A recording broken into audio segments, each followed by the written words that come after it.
jasiiradda Suqadara waxaa lagu tiriyaa jasiiradaha ugu waaweyn ee Soomaalidu leeyihiin ee xoogga looga haysto waxay caasha ku haysaa raaska Fartaag iyo xeebaha magaalada Caluula halka dhinaca bari ay kaga beegan tahay Khaliijka Cadan waa dhul ballaaran oo isagu ka kooban 4 jasiiradood oo ugu waaweyn oo dhammaantood caabad weynta Hindiya intuba waxay si dhow ugu xiriirsan yihiin Puntland oo horay loo oran jiray gobolada waqooyi bari ee Soomaaliya badka dhulka ayaa lagu qiyaasay 3796 kiiloomitir oo isku wareega tan oo u dhiganta 3 jibaar badka dalka Bahrain Yemen oo imika jasiiradda xoog ku haysata waxa u jirta 300 oo kiiloomitir halka ay xeebaha Puntland ee Soomaaliya u jirto oo kaliya 100 kiiloomitir afka hooyo ayaa lagaga hadli jiray jasiiradda Suqadara ka hor intii aysan Yementu si rasmi ah u qabsan oo aysan u qaramayn haba ugu badnaadeen qabiiladii halka deganaa Carabta Maxamuud Saalax iyo xoogaa Mushunguliya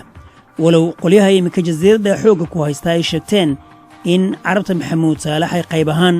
iyagu u dhasheen Yementa arrintan ayaad ka garan kartaa inay tahay tugacan ku rimisa dad asal iyo faracba Soomaali ah sida ay dal iyo dad kale u sheegtaan waa arrin iyadna fiiro gaar ah mudan dad badan oo arrimaha Soomaalida iyo jasiiradda la socda ayaa sheega in sheegashada ay ku sal leedahay oo kaliya sidii jasiiradda loo dhalan rogi lahaa isla markaana astaa carbeed loo siiyo waxa ay ka fikirin in Soomaalidu aysan ahayn dad si sahlan loo yeelan karo xilli Soomaaliya loo aqoon jiray libaaxii Afrika ayay dhowr jeer isku dayeen inay xoog ku soo celiyaan jasiiradda Suqadara waana sababtii ay Yementu u taageereen Itoobiya dagaalkii 77kii ee Soomaalida iyo Xabashida kolkaas ay dawladihii ka jiray Yemen hiil iyo hooba isla garab taageen daafi qurunleydii Xabashida horjoogii hore Yementa Saalax oo ay dadkiisu xabadda nafta goysa barqacad la dhiceen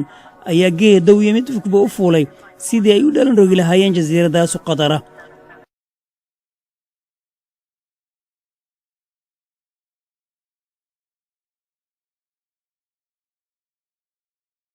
u saara xilliga alaha waxa ay noqotay inuu sa sheegan jasiiradda Suqadara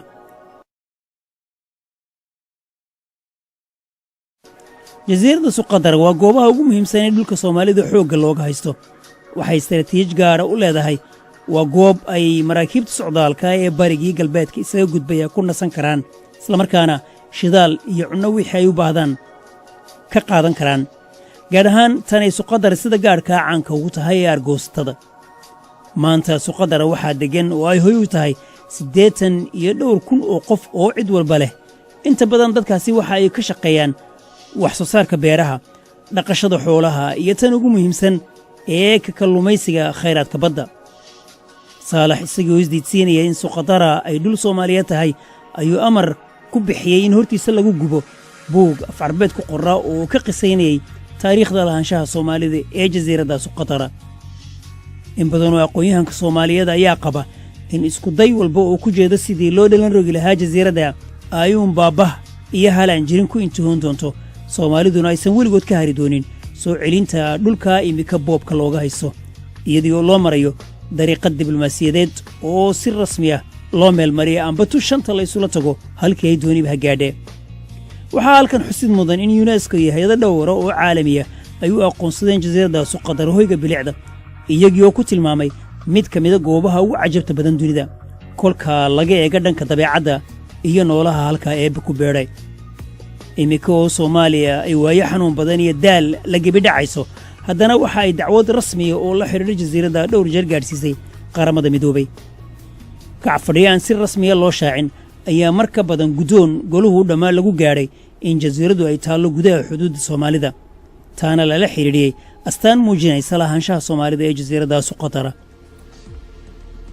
tan intaaba meel fadhiisatira ayaa lagu sheegay sida ay qabaan khubarada xagga amniga ah in ciddii hanata jasiiradda ay si dhan u maamuli doonto 7 badood ee ugu caalamisan dunida kuwan oo ay qayb ahaan ka mid yihiin badweynta Hindiya Baabul Mandab